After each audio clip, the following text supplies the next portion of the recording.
What's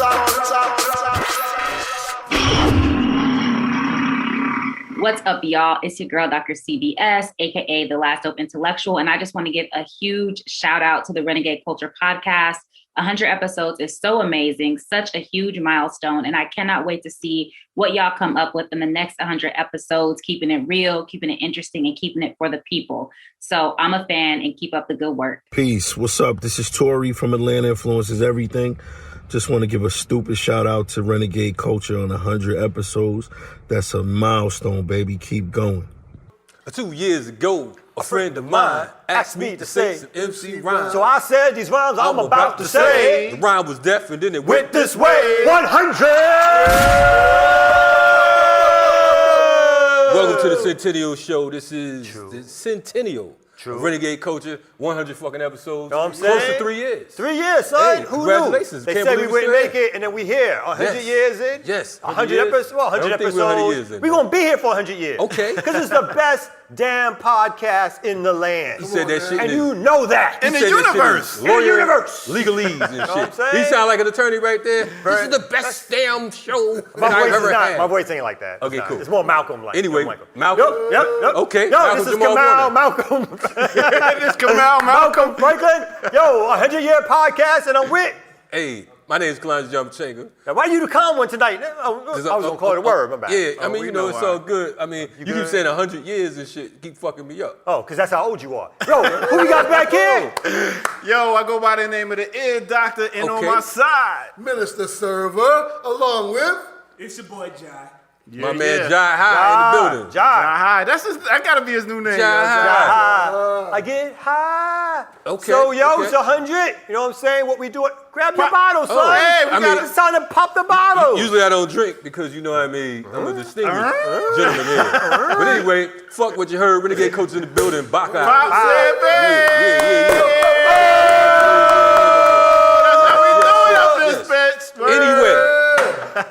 Anyway. Oh, shit. Oh, we got a cake. Oh, look at that. Okay. Look at that. Straight from Kroger's. Yeah. Oh, whoa. You're not a stripper or nothing, right? So get the fuck off. Okay. Get off the mic.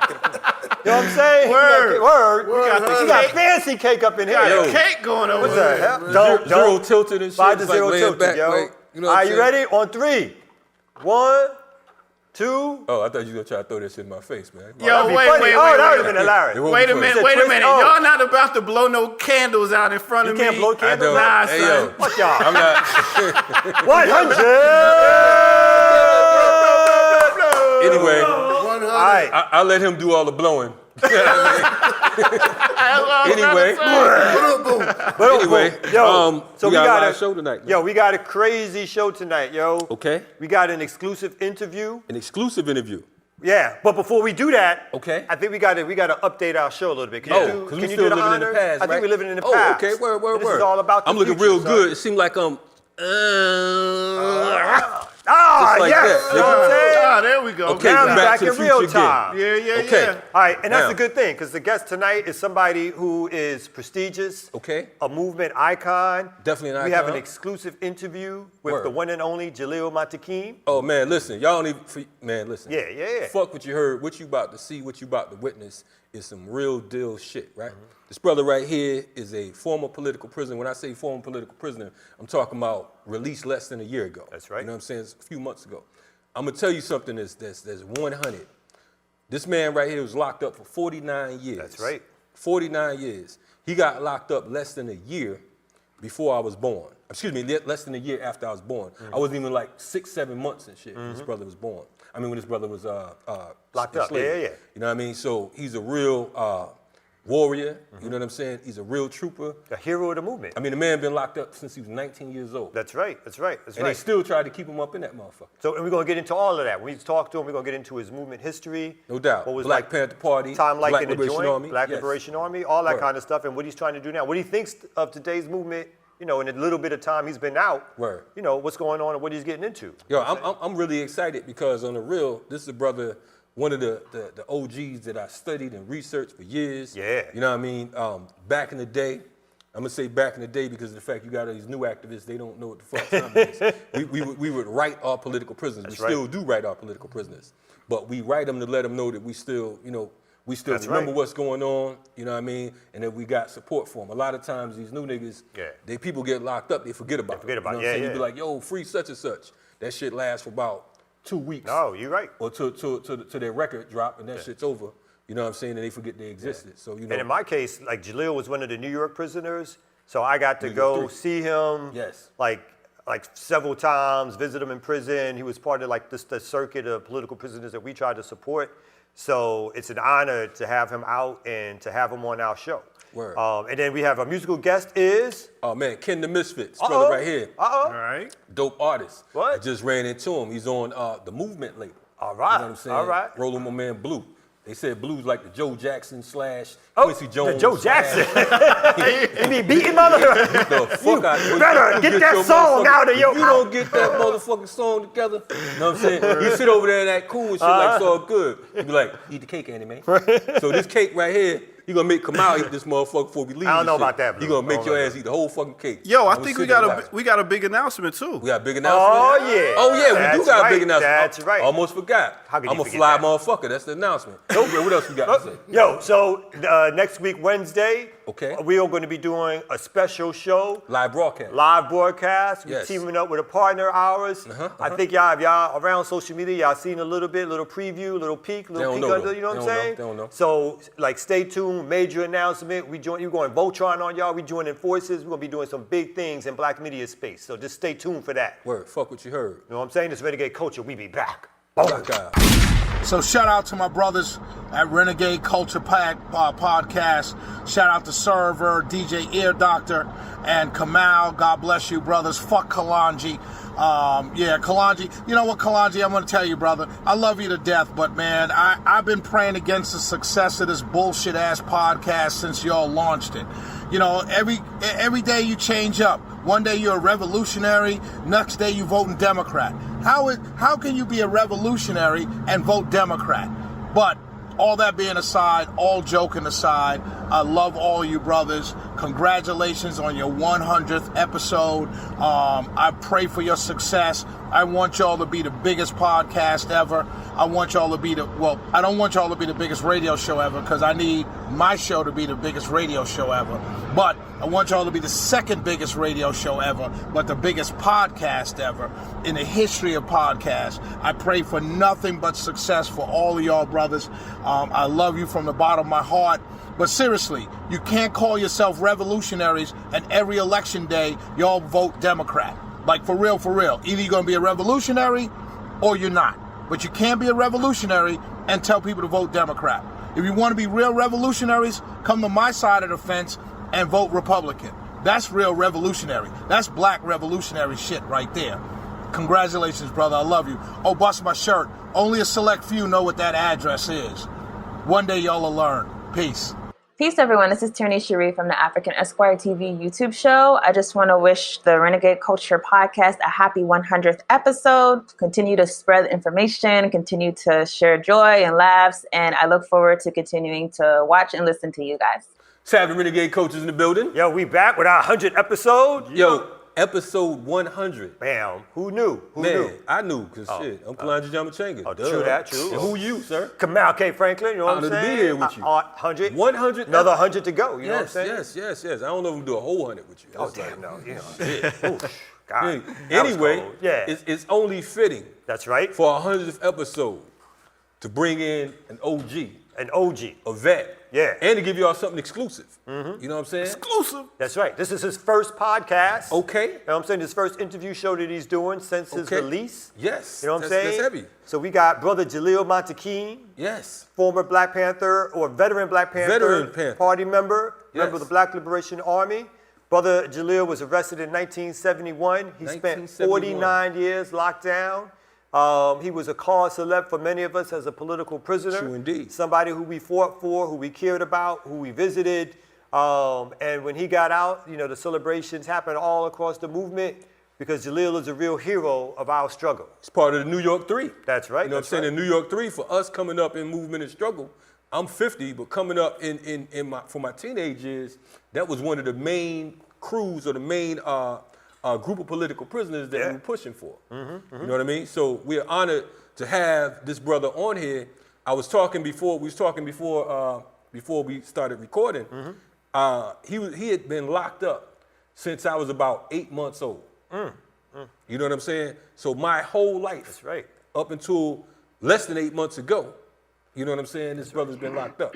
So it's an honor to have. That's right. Jaleel Montaquin in the building. Jaleel, how you doing, brother?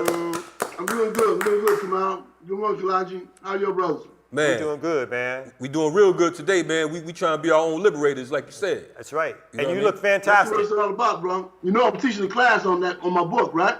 Yeah, we heard. Yeah, it's been going good. I had the first 2 classes, Tuesdays and Thursday, and it went pretty well. So I'm looking forward for the next 5 more classes, 5 more weeks of classes. Dealing with the book from cover to cover. For folks who are not familiar with the book, because of the fact that, you know, our show, it's political, but at the same time, we try to reach the masses. You know what I mean? We're not caught up on, you know, stiff politics. You know what I mean? We try to go out there amongst the people. So for folks who are not familiar with your book, tell them about it. We're on Liberated. Well, it was a book that I first started off as a pamphlet. The pamphlet was called for the Liberation of North America. And I first wrote that back in 1979, I believe it was. I had just got a parole from San Quentin, and they brought me to New York. And I was up in Clinton and then Attica. And I finished completing for the Liberation of North America. And so it was a good book. It was a good pamphlet. You know, it was about 57, 56 pages. And so it was distributed. It got some good, you know, feedback from people on that. And but you know, over the years, you know, my ideas changed. You know, I grew, I matured. You know, so my ideas kind of developed as a process. And so then I began to write for our own liberation. We're own liberators. And I wrote one. First was published in 2020, and then it was republished in 2010. So the book is about 21 years old, and it still resonates with the people and with the movement today. And so it's a good book. Unfortunately, it's out of print. Only way people can get it is on ebooks, from what I understand. But after 20 years, you can find that what was written back then, it resonates to what's going on today. You know. So when we get into you know, what I envisioned back then, it's come to manifestation, come to fruition today. The socioeconomic and political conditions today are ripe for what I was talking about back then. And so people are finding it something that they are attaching to. They have requested that I teach the book, and so that's what I started doing Tuesday. That's what I started doing on the 9th. And so it's a good book. It's a good book. I hope people at least get it on the ebook.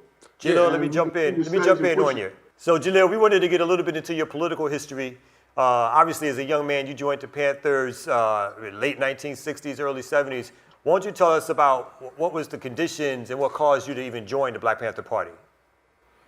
Well, to be honest with you, Kamau, you know, I really have to go back to my own consciousness, level of consciousness that I grew up with. And I grew up in a household where consciousness was there, black consciousness was there. My mom, as a young teenage mother, right, she used to be an African dancer. Right, she learned African dancing. She used to teach that to my sister and myself, African dance. And one of the things she learned, and one thing she taught my sister and I, that we're Africans. Right? I grew up with the idea that we're African. I never grew up with the idea of being a Negro or being a colored person or whatever kind of derogatory names that they were black people at that time. All right? So my consciousness began with my mom, at the foot of my mom, right, with the idea that we are Africans. In high school, when I was going to high school, I became a Black Student Union chairperson, a leader in Black Student Union, and fighting for Black Studies when they didn't have Black Studies, you know, back in the days. So we organized for Black Studies in our high school. One of the things that was important to me, right, helped in my own development and influence was I used to be good in school. I was good in school. You know, school was never a problem for me. However, math, one of the things that I love, I used to get tutored. And one of the persons who used to tutor me was John Carlos. John Carlos, some of you may know, was the iconic photo of him and Tommy Smith at the Olympics, 1968 Olympics, with the fist up in the air. Right. Well, he was one of my tutors, right? And so I grew up in that kind of era of people engaged in struggle, engaged in support of black ideas, of black liberation, of black thought, right?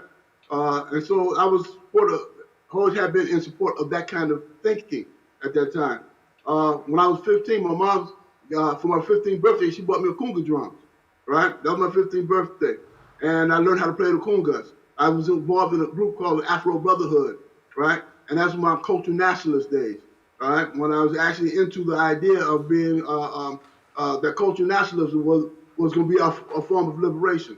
It was where the boobas and the dashikis and the bees and the dark glasses and play the conga drums, you know? The whole idea of trying to learn some Swahili was unable to do so. Because, you know, we didn't even have no teachers or anything like that, you know? Learning off the cuff. But when I saw the Black Panthers, I think it was in 1968, going to Sacramento to fight against the Mumford Act, which was when Reagan was the president was the governor of California.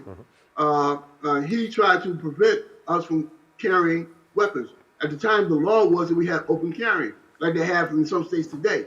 But when the Panthers was open carrying, they wanted to change the law. So they changed the law, and it was called the Mumford Act. And so the Panthers went to went to Sacramento, the capital of Sacramento, carrying their weapons to oppose the implementing of the Mumford Act. And when I saw that, I said, these are some black guys that I want to be a part of, right? Now, I had some familiarity with them because I had some old elementary schools had become Panthers. But, you know, I was still like my cultural nationalist ideas at the time.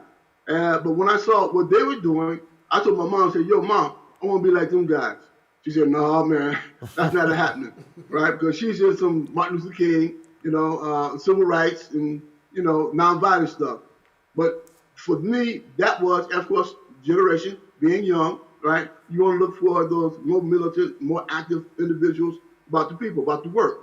And so that was the first part, the first time that I really looked at them with a critical eye and said I want to be a part of it. Soon thereafter, when I turned 18 years old, that's when I actually joined the Black Panther Party. I became actually an active member of the Black Panther Party. I actually joined when I was 16. I signed up for it when I was 16, but I actually became an active member of the Black Panther Party when I turned 18 years old in San Francisco. So you turn 18, you become an active member, and 1 year later, you have charges being brought up on, and you're headed to prison. Tell us. That's a fact. Yeah. One thing we got to understand about the Black Panther Party, remember the original name of it was? Black Panther Party for Self-Defense. Right. That's a fact. All right. And so the whole idea of the Black Panther Party was they're going to defend the community, one thing against police brutality, right? But they also defend the community against hunger. They defend the community against being unhoused. They defend the community against the issues of being sent to prison, mass incarceration. We didn't know that name at that time, but that's what was going on. Right? They defend the community against health care, right? They created health clinics in the community. But more important, as important as those things, they also defend our community against police violence and police brutality, something that is continuing today.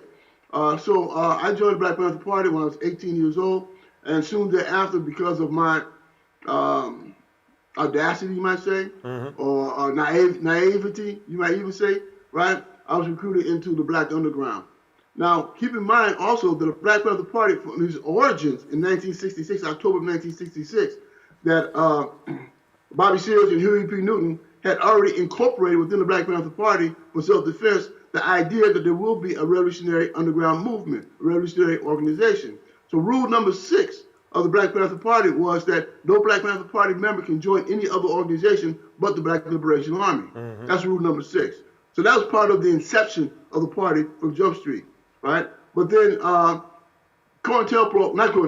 LEAA, the Law Enforcement Administration, Association Administration, or something like that, I read in one of their documents, in one of their papers, that in 1968, when they had a riot down in Mexico, and the police killed a bunch of protesters down there, one of the individuals down there had in his pocket a letter that had the name on it, Black Liberation Army. Now, whether or not the Black Liberation Army was in existence back then or not, we really don't know, right? But according to the LEAA report, there was somebody down there had that name on a piece of paper in their pocket who got murdered down in Mexico, and that was in 1968. So, so the Black Liberation Army has always been an indelible part of the inception of the Black Panther Party, and I was recruited into the BLA in my early years of 18 years of age, going on 19. Yeah.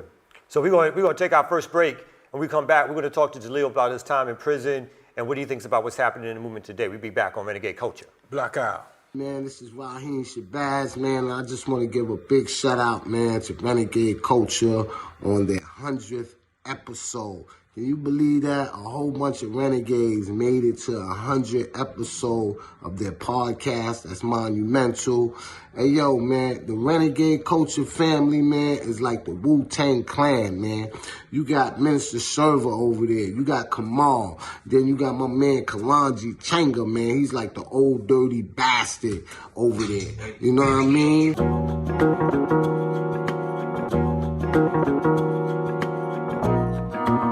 So, yo, man, tune in, man. Check that out, man.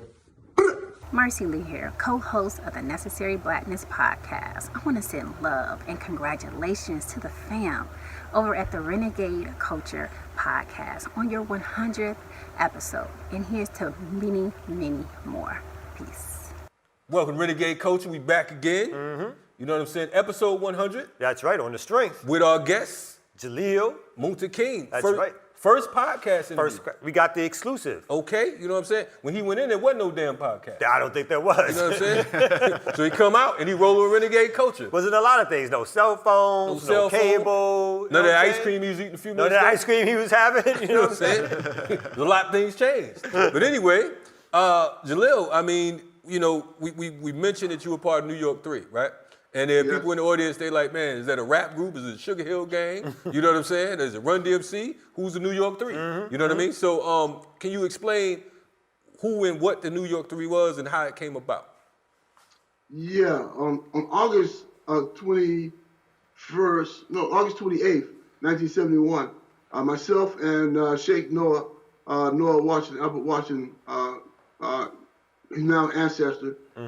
He died in prison in 2000 for cancer. We were arrested in an arrest. We had a shootout with the police, right? They tried to arrest us. We shot it out with them. We got captured. And it was due to, they alleged that we got in this shootout because we was attempting to retaliate for the death of George Jackson. George Jackson was murdered on August 21st, 1971, and we was arrested on August 28th, 1971. And so as a result of that arrest, they alleged that we had weapons that was engaged or involved in the case in May of 1971 in New York, the killing of 2 police officers. And as a result of that, we was tried for those murders. And it resulted in our being in prison, and I stayed in prison for 49 years, going on almost 50 years as a result of this case. Wow. 50 years. I mean, you basically spent your whole entire adult life locked behind bars in maximum security prison. And obviously you got a lot of support from outside, but it's a broad question, but can you talk a little bit about what the experience of prison in that long is like and how you survived, you know, intact, strong, with your politics intact, that kind of thing? Yeah. Well, let me just say this here. Prison ain't for the weak, right? But I also want to say this also.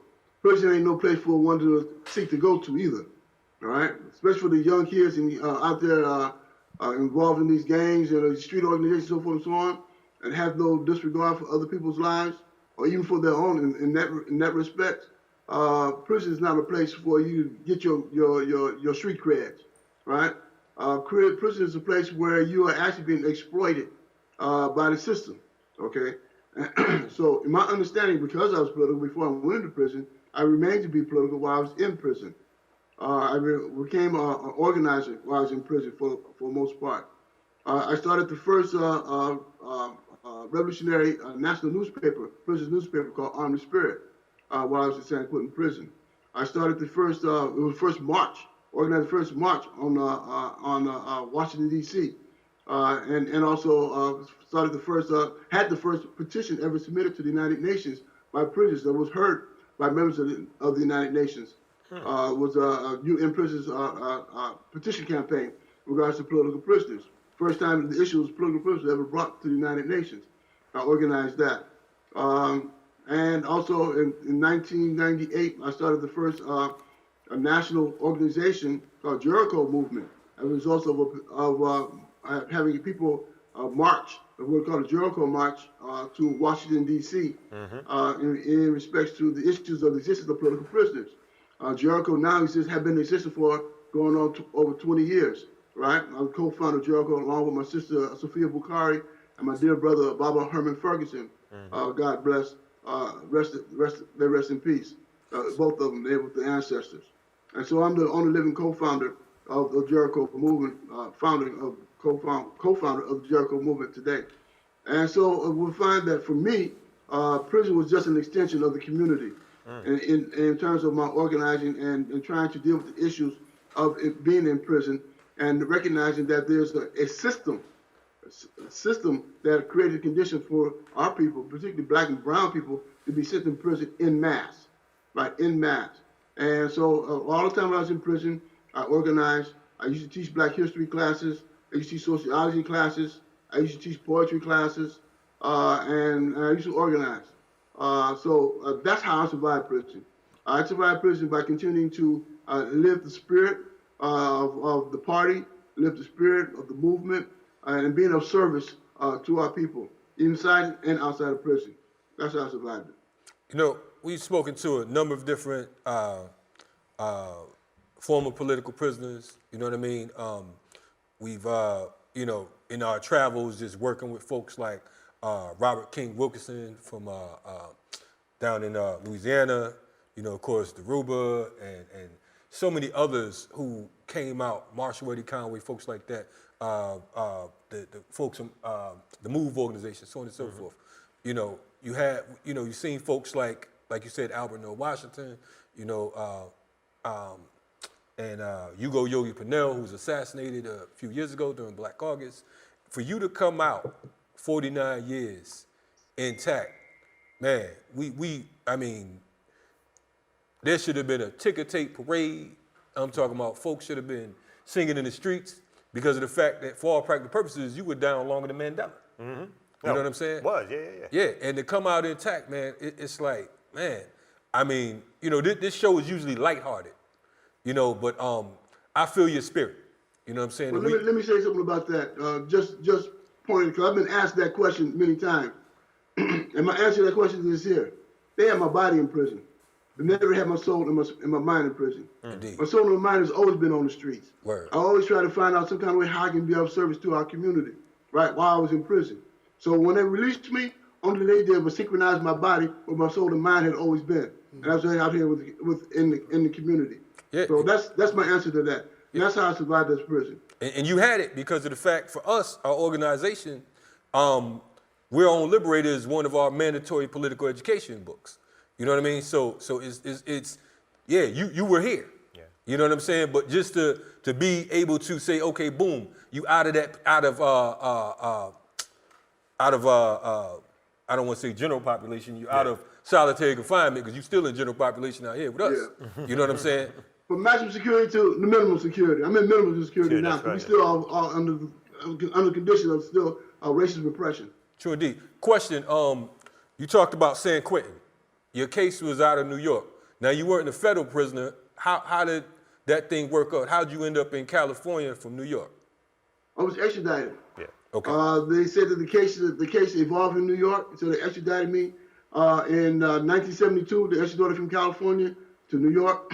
I stood trial for 3 years. The first trial was a hung jury, excuse me, in favor of acquittal. The second trial, they did some shenanigans and got us convicted. Originally, it was 5 of us, but 2 of us was dismissed in the case and returned to New York 3 in the second trial. And the 3 of us, the 3 black guys who was involved in this case, were convicted. And after my conviction, they sent me back to California. to finish the time that I had to do in California. And in 1977, I was released from California, parole from California, brought me back to New York, and then I started this the bid in New York. And I was released in October 7th, 2020. So that's altogether to 1971 to October 2020, October 7th, 2020 is about 49 years and a couple of months. Okay. And you were released when? When was that? When were you released? October 7th, okay. 2020. Now, you can update us on what's happening in terms of this because after you were released and paroled, there's been an ongoing case. You just had a press conference a few weeks ago around them trying to get you back in, and because over the many decades of struggle to get you out, obviously the New York State Parole Board, the governor, they've all been against your release, the Attorney General, and finally, obviously during this pandemic, you were released, and obviously a lot of that also came with the struggle of people who were by your side over, again, many decades. Can you talk a little bit about what life has been like for you out on the outside? And again, as much as you can, talk about like this pending case that's happening now and any support that can be given to you. Sure, absolutely. Let me begin by stating that I was originally up for parole in 2002. I just want to be originally became eligible to be released on parole was in 2002. And they kept denying me. Every 2 years they would hit me and deny me for release from prison. In 2020, I got COVID. We tried to make an effort to have me released from prison prior to COVID, me catching being infected by COVID. And the judge had ruled for my be granted release, release on habeas corpus. And unfortunately, Tish James, Attorney General of the New York State, denied my or challenged the courts, the judges permitted me to be released prior to me catching COVID. And during the interim of she appealing that decision, I caught COVID. And I got it bad, They had me in the hospital for 5 days, took me up to Albany Medical Center for 5 days, and kept me on oxygen. They shut me up with all kinds of drugs, all kinds of experimental drugs. Some drugs that white supremacist who was in the White House, Trump, said he got. I got all those drugs long before he did. Matter of fact, I was the first person in New York State to receive those drugs. The Misfit, Recidivir, all kinds of stuff, right? Blood plasma, the whole bit, and in order to save me. And they did, right? Albany Medical Center, kudos to you, right? They saved me. I was returned back to the institution after 6 days. Was returned back to the Sullivan Correctional Facility, and I think it was 5 months later, I went to the parole board, and I was eventually granted release on parole, and so that's how I was able to win my release as a result of continuing to fight. And actually, the people supported me over the years, and they continue to support me. So upon my release, there was a group of individuals here in Rochester, where I now live, that gave me a very soft landing in my release. I was really appreciative of the support that I received from the community. They have an organization here called Free the People, right? There was an offshoot from Black Lives Matter, and they really accepted me into their community, and I'm extremely grateful. However, as a result of my release, there's this one pundit guy named Bob Lonsberry, who was upset by the fact that this guy who used to be a Black Panther Party member was living in the Rochester area. And so he went on a rampage about my being released. And he caused the Republican representative in this area to challenge my release. Now, why did they challenge my release? Well, I was released on October 7th, 2020. I went to see my parole officer. My parole officer suggested I go to the Department of Social Services and see about getting some benefits, right? And that's what I did. So I went over to the Department of Social Services to take care of some business, check out some papers, and they alleged that I filed some papers or signed some papers that say that I registered to vote. All right, and as a result of that, their allegation was that I committed voter fraud, and so they gave me two felony charges, and a misdemeanor charge, and those charges still hanging over my head to this very day. As a result of being handed some papers by the people who work at the Department of Social Services, and they're filling out these documents, not knowing the extent of these documents or how they work for me or work against me, right? They allege that what I did was voter fraud. What should be noted is that in the history of the New York State, and all people who ever made an error on those type of documents, not one single person, not one individual has ever been charged with a crime. Not one. That's crazy. Yeah. We're listening to Renegade Culture, listening to Jaleel Muntaqim, former political prisoner who's locked up for 49 years. He's been out a little over 4 months. Yeah. And we have him here live on Renegade Culture. And it's man, I'm stunned because of the fact that the whole thing on the voter fraud and all of that, I mean, they try anything. They pull up the sidewalk to make you taller, the whole nine, anything to, to bag you. So this is, when you think, for the listeners, when you think that, when you set out and you say you're against the state, you know what I mean, it's for life. You know what I mean? I think that a lot of these new cats that's on the scene, they think they could jump in and out like they playing double dutch. But let me say something about what you just said. You said that I'm against the state. Not necessarily so. I'm for black people. I'm for people of color.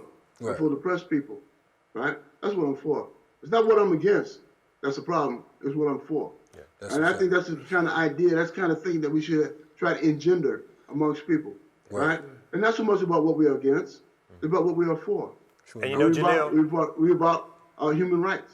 Right. We're about civil rights. We're about what is equitable and equal. We're about equal rights.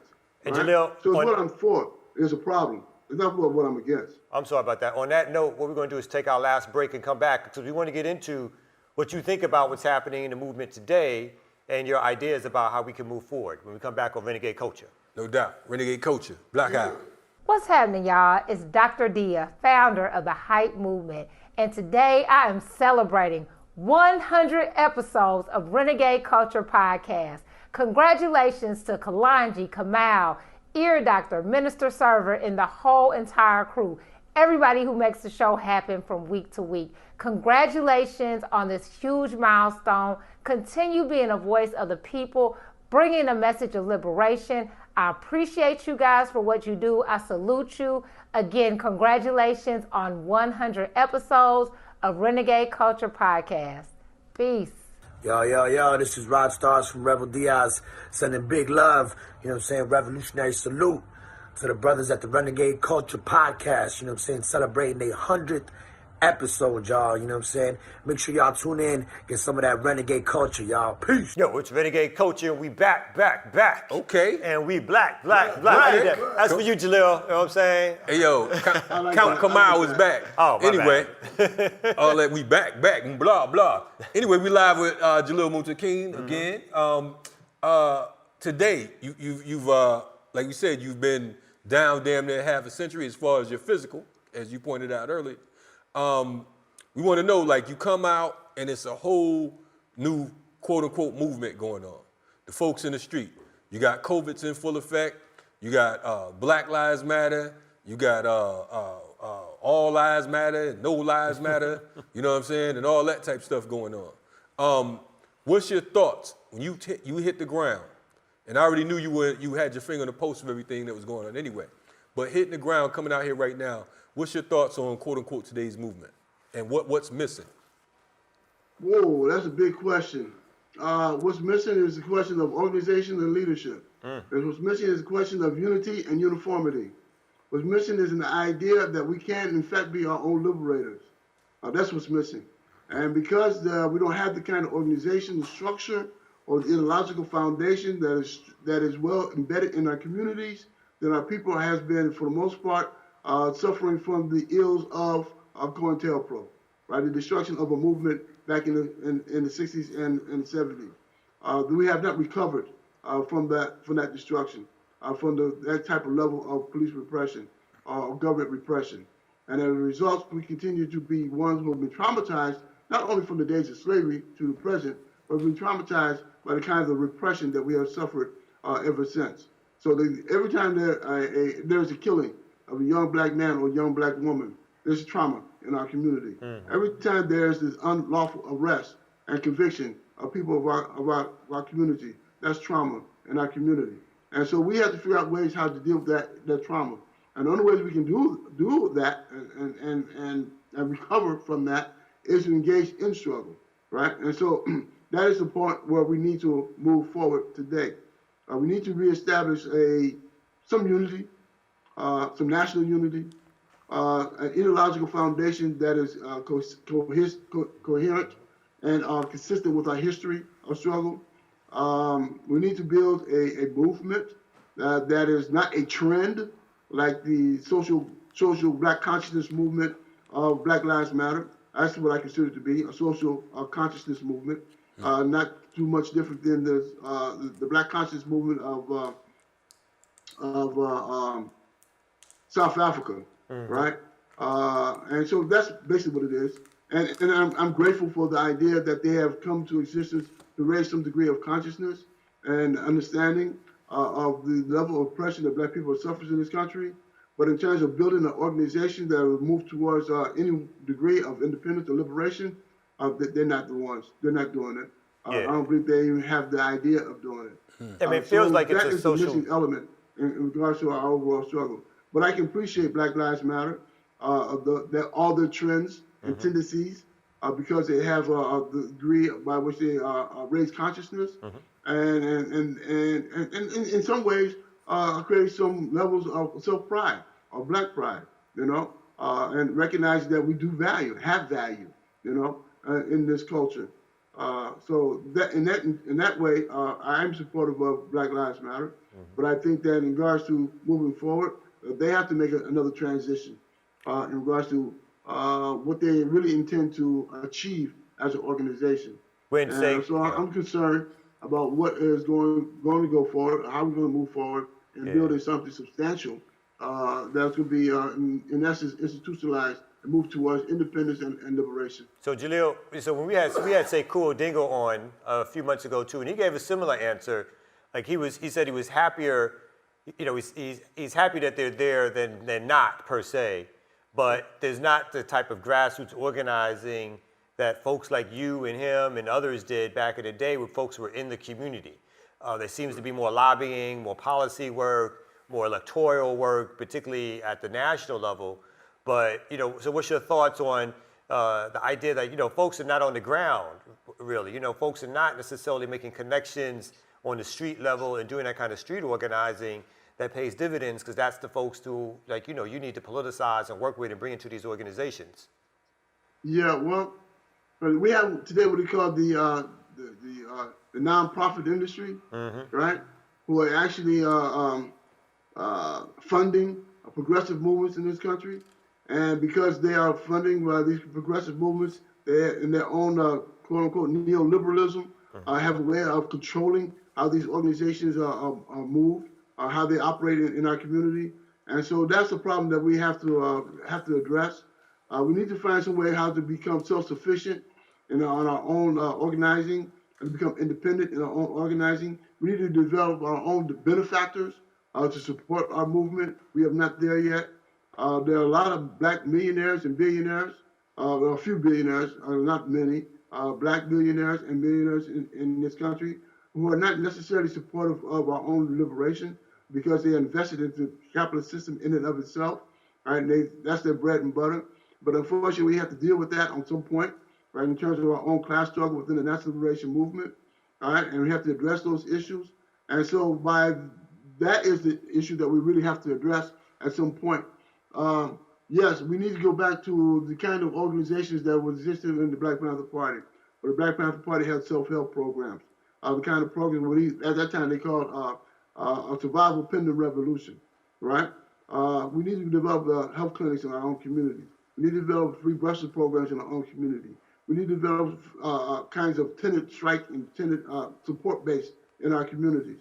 And if we can develop those kind of structural organizations, structural development in terms of organization, what I call decolonization programs, if we can build decolonization programs, decolonize our mind, decolonize our thinking in terms of our relationship with one another, that we can be independent and self-sufficient, we create autonomous regions, then I think we can build a movement that will be substantial and significant in regards to challenging the type of moribund ills that we are facing due to the fact of the kind of hierarchical government that we are, the white supremacist government that we are now under. So that's what we need to do. We need to create new structures and new institutions that are dependent upon our own capacity to survive. How can you mentioned Jericho Movement earlier? You mentioned being one of the founders and the last living founder or co-founder. How can folks, support Jericho, and what are some of the things you're looking to see come out of, the future of Jericho? Very good question. I'm glad you asked that question. At the moment, the Jericho movement is moving towards what we call, in the spirit of Nelson Mandela. There's a program that we have developed as a basis of a call that I made when I was in a Southport Correctional Facility under 23-hour lockdown. Let me just back up a little bit. I got sent to Southport for teaching the Black History class when I was in Attica. And apparently they didn't like the things that I was saying because I was trying to create interdiction between the kind of bloodshed that was going on, the type of warfare that was going on between the gangs, the street gangs in the prison system. And because I was making an argument that they don't understand their history, they locked me down for that. All right. And so I was in Southport, and I came up with the idea of the Spirit of Nelson Mandela movement, our campaign, and for the purpose of having the international jurors to again come to the United States and discuss the issues of the existence of political prisoners, and also to deal with the issues of genocides that we as a people have been confronting in the United States. This October, the Jericho Movement will be having what we call International Tribunal 2021. And one of the things that we're doing in the spirit of Nelson Mandela is that we are raising and commemorating the We Charge genocides, the 70th anniversary of We Charge genocides, the first petition that was submitted to the United Nations by the eminent Paul Robeson and William Patterson. And so we are commemorating the 70th anniversary of that by also calling the international jurors to come to the United States and for us to bring to them another charge of We Charge genocides. The conditions that existed back in 1951 when Paul Robeson and William Patterson brought the issues of genocides to the United Nations, they still exist today, right? Many of those conditions exist today. And so in our commemoration of that, we're raising these same issues to the international jurors, and we are intending to have our scholars and the legal team to present our argument to the international jurors in October of 2021, and we will, as a result of that decision by the international jurors, we intend to file a federal petition in the federal courts, the federal district courts, raising the questions that was presented to the international jurors, and with their decision, and hopefully with the support of the international community, having brought our question, our issues to the international community of the issues of our concerns of what we say is that we are charging genocides. We bring them to the federal court for the purpose of the United States government to address those issues. They would have to answer them, and they would have to answer them with the basis of support that we have obtained from the international community. We are moving forward in support of our people and our liberation and independence on the basis of understanding that the conditions that we are suffering in the United States are intolerable, right?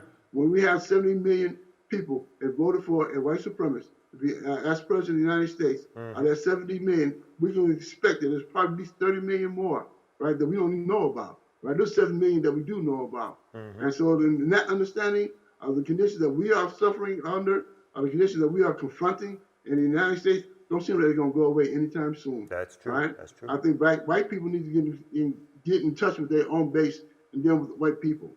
We can't fight white supremacy. White people got to fight white supremacy. All right, there's their uncles, their brothers, their sisters who run around with the Confederate flag and tearing down the Capitol building. All right, and so that's not black people's struggle. Our struggle is that when we are confronted by white supremacy, when we are disempowered by white supremacy, we need to defend ourselves against white supremacy. All right, but it's not us to go to white people and tell white people stop being racist. All right, it's white people need to tell white people to stop being racist. That's their business. That's their struggle. Yeah. Right. What we need to do is get away from them. Right. Divorce ourselves from them. That's our goal and objective. All right. And we need to figure out ways how we can depend upon ourselves for ourselves and for our own liberation and independence. That's the only way that we're going to be able to survive this madness. Right? We've been suffering from it for the last 450 years. Right. And it ain't changed. Right. And every time we get progress, they try to knock us back. Right. What happened with Obama was backlash. Right. What we find with Trump. All right. And that's not nothing new. That's right. In 1920 was, well, no, 1940, there was 20,000 Klansmen, right, dressed, right, marching in Washington, right? So what we find with the Proud Boys and whatever they call them guys doing, talking about we gonna take back, make America great again. You know what I'm saying? It's the same thing all over again, right? Yeah. After the pandemic in 1918, as another example, after the pandemic in 1918, what happened? You had the Red Summer, right? White folks going crazy, right? Killing the black people in Chicago and Detroit, right? Leading up to 1925, when they burned up Tulsa, Oklahoma, all right? So after this pandemic, what we can expect? I don't know. Will it be a return of the same thing? Will it be a return of history repeating itself? If we haven't learned the lessons from back in 1920 and 1925, then what are the lessons that we're finding today? All right, so I think there's a plan that we really have to really step up and recognize that there's some serious issues that we have to confront amongst ourselves and within ourselves in dealing with the issues of this country. So in October 2021, right, Jericho Movement will be bringing the issues of recharge genocide with international jurists, and we will hopefully bring our questions of our issues into the international community. Malcolm once said that our struggle is not a civil rights struggle, it's a human rights struggle. That's right. And on the basis of that alone, we have raised our question to the human rights, to the international community in October of 2021. Jaleel Montaquin, thank you. So, I mean, Jaleel's on fire. He comes out, he's on fire. You know what I'm saying? He's doing that work. So we got one light question for you. You've been out for 4 months. What's the best thing about being out? Being with my mama and my kids. Ah, there you go. There you go. I mean, you locked up for 49 years. You come out, you're looking better than Kalonji ever looked. You know what I'm saying, brother? Man, so, you know what I'm saying? Hey, you right. You know what I'm saying? I mean, I thought Kamau was locked up for 49. I had to look and think. I'm like, who are you talking about here? You know what I'm saying? Brother Jaleel, we want to thank you so much for coming on. Again, original Black Panther Party member, part of the Black Underground, locked up for 49 years, former political prisoner, a true hero of our struggle, Jaleel Montaquin. Thank you so much for coming on. No doubt. Salute. We appreciate you. Renegade Culture, we'll be back next with our musical guest in a second. Bam. Get the Misfit up next. Yo, peace and respect. John Robinson here. I want to give a major salute and congratulations to the Renegade Culture Podcast, the 100th episode. Salute to y'all, brothers. I see y'all working. You know, you've been holding it down over there, keeping your ears to the street, letting the people know what's going on in the world from all aspects and sectors of life. And, you know, I love the variety. I love the fact that there's a humorous element to it. You know, y'all be going at each other. I love all of that because it's real, right? It's organic. But I just wanted to send a quick salute. Keep doing your thing. Keep shining. Yo, much love, respect. John Robinson. Peace. Saturday Renegade Coaches in the building. Yo, we just Hot had show tonight. Oh, yes, right, man. We just had a great show. We had our brother Jaleel Montaquin on, you know what I'm saying? Former political prisoner, Black Panther Party member, Black Liberation Army. It was fantastic to have that brother on. Yo, man, and this has been the 100th episode. That's right. We can't forget Centennial. that. 100. I'm really juiced right now because of the fact that, you know, that I remember episode 1. I know. Coming up in that joint. And I remember episode 2, too, man. You had some whack dude come through, but that's another story. But anyway. Still one of the highest rated shows we've ever had. It is. You know what I'm saying? That brother came on and talked about socialism and stuff like that. He was pretty good. He was talking like Mike Tyson, but he came through looking like Ski-Bo from the West Coast. Oh, but it was all good. What we doing now, man? What we doing now? Anyway, we're going to skip to the musical guest. We have a musical guest. This brother right here, he's from Mississippi. That's right. All right. I mean, first of all, I lived shout in out- Mississippi. You lived in Mississippi? 2 Jackson, years. that's right. That's right. Shout out to Mississippi. Spell I it. always, Jackson. Spell it. Mississippi. Oh, my bad. And he called me a bitch. Oh, there you got to lay it on. You got to lay it on. Crooked You're not letter? from Mississippi. Right, that's how we know you're not from Mississippi. That's how Oh, oh, goddamn word. Shout out to all the cats we know from Mississippi. The crooked letter, no crooked letters. No No crooked letter. humpback. Hey, That's how you gotta do it? I'm talking about St. Ives. So good. Gotta say the crooked letter. No crooked letter, no humpback. Okay, all right. Come out. Introduce our guest. Anyway, brothers from Mississippi, from Macon, Mississippi. Right? Yes, sir. This brother right here, man, he's a crooner. Oh. He's a young brother because of the fact that, I heard about some of his influences and whatnot. Oh, we'll get to that. We're going to definitely get to that. But, he's a hot new artist. You know what I'm saying? He's on the Movement Records. He has an EP dropping February 14th. Well, all right. Which is Sunday. Valentine's Day? Yes. I saw the tie-in. There you go. Yeah, well, I don't celebrate Valentine's Day, but you know what I'm saying? We're anti-capitalists up in this motherfucker. Nobody loves you. That means that's the way he's saying he got no money to get nobody no presents. So don't be expecting nothing. All right. And nobody loves you. But listen, but on the real though, I'm happy that you and Naka will be together. Anyway, I love you, man. I love you. So, anyway, this brother right here has a new EP. It's called Baggage Claim. Yes, sir. Tell us about Baggage Claim, brother. First, Baggage Can you can give you us tell the artist name? the artist's name, brother? Oh. He did this every show. My bad. Every show. Anyway, bro, I got interrupted by these two weirdos. Anyway, we have Quentin the Misfit in the building. All right. Exclusive. You know what I'm saying? All right. You heard him here first. Quentin the Misfit, Baggage Claim. You know what I'm Yes, saying? sir. Tell us about Baggage Claim, man. Debut EP is basically, I guess the best way to summarize it is like the progression of a relationship. Like we go from strangers to lovers and then, strangers again. And it's basically claim your baggage. Like, you know what I mean? Like this is my stuff, this is your stuff. Like, let's claim our shit and, take these lemons and make lemonade. Wait, the way you said that shit sounds like it was filled with sorrow. It said, strangers, lovers, and strangers again. And he got that crooner voice, you know what I'm saying? You hear that He's romanticism. about to sing the answer. You know what I'm saying? About to bam. So that sounds like a hardcore joint. I got the opportunity to go in the studio and check out some of the pieces that they have coming out. It's going to be a hard body joint. All right. You got some dope videos as well. So who are some of your influences, man? Like, how'd you come up with this thing? I'd have to say Music Soul Child, of course. Music Soul Child. Absolutely. Okay. Kim Burrell. Yeah. And Brandy Norwood. They just great at what they do, all of them. Really great at what they do. You probably the first artist that I've seen come on here and say Music Soul Child. As a musical influence, you know what I'm saying? Yeah. I mean, I've never heard anybody talk about Cockroach from the Cosby Show. Oh man, come on.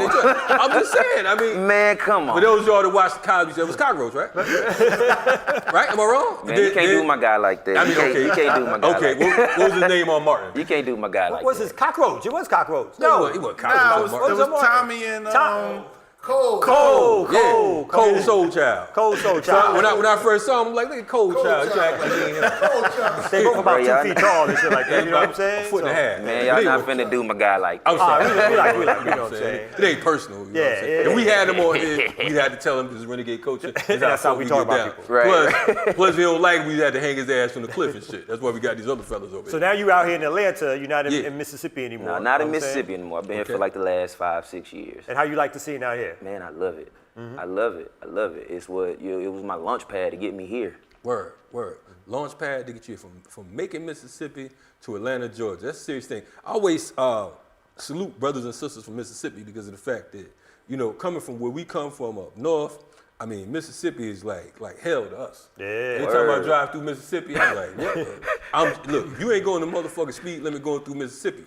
If I'm with a cat, and we went through Mississippi one time with the Ruber going to Showcase too. Oh, yeah. Man, I was scared to death. Dude going like 110 miles an hour. Yeah, what was you scared of in Mississippi? Man, come on, man. You know they still got that rep. Man, listen, man. We scared of what we might have to do to one of them. It's a lot of strange fruit in strange fruit. Ain't that never happened to me out there? None ever happened to you? I don't know. I don't know. I probably look scary or something. I don't know. Ain't that never happened to me? Okay. Ain't that happened coming out of that. We're gonna try to gas Yo, so one thing that we do on our shows, we do a bold question. A bold question. We do a bold okay. question. It's called Naka's Nonsense. Naka Nonsense. Okay. And so we got 100 questions in here, right?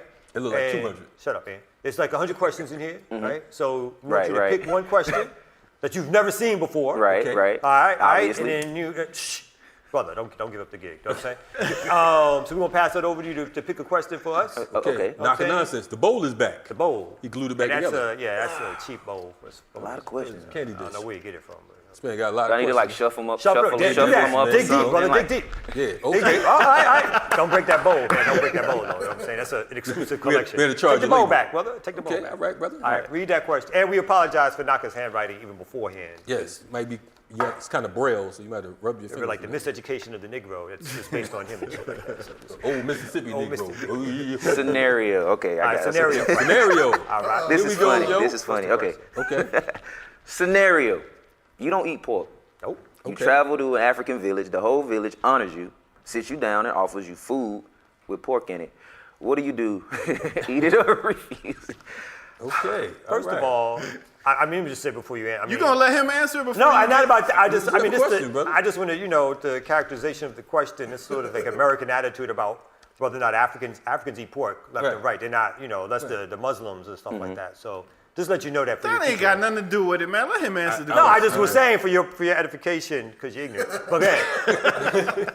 Go ahead, brother. What you think? Were you gonna eat that pork, or are you going to insult the entire village and say no? Entire village of Because you have of Naka's family and dietary shit. habits.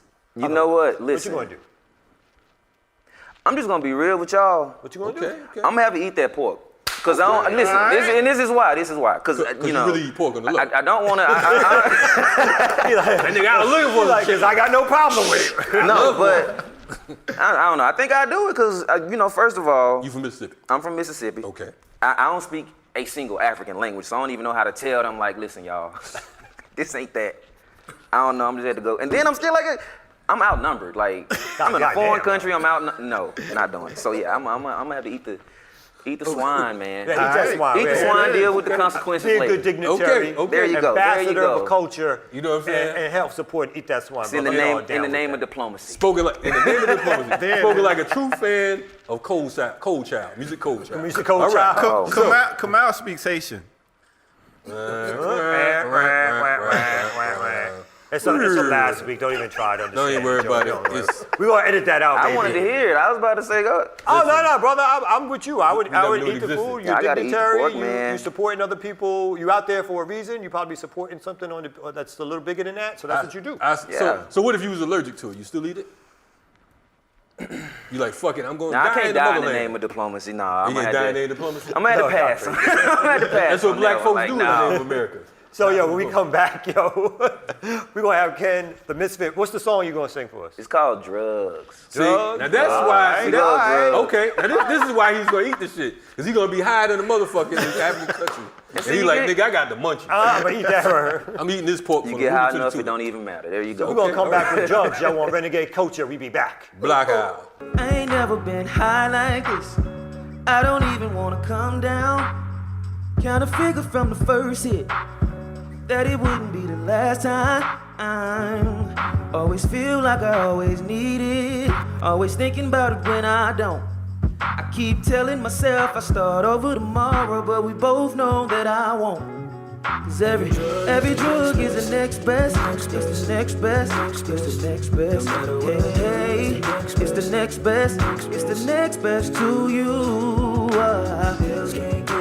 Pills can't give me the feeling, and the weed can't give me your high. Cause every drug is the next best to you. If you gon' keep on supplying that shit, then I'm probably gon' OD. Cause I can't ever get enough of it. You got me feeling like you own me, whoa. But I kinda love it like I need it, and I'm always thinking about some more. I keep telling myself I start over tomorrow, but we both know that I won't. Every drug is the next best. It's the next best. It's the next best. Hey, it's the next best. It's the next best to you. Pills can't give me the feeling, and the weed can't give me your high. Cause every drug is the next best to you. They say that I may need some help. I put my common sense up on the shelf. That thing you do, you know you do it well. And I'm relapsing, here I go again. Yeah, every drug is the next best. It's the next best. It's the next best. Hey, it's the next best. It's the next best to you. Whoa. Pills can't give me the feeling, and the weed can't give me your high. 'Cause every drug is the next best to you.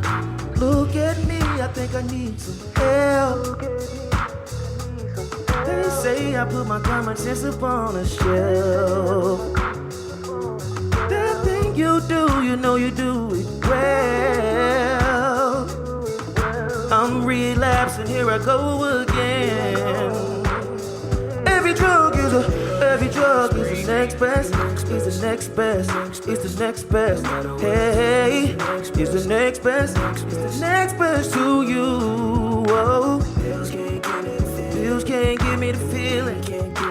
We can't give me your high. 'Cause every drug is the next best to you.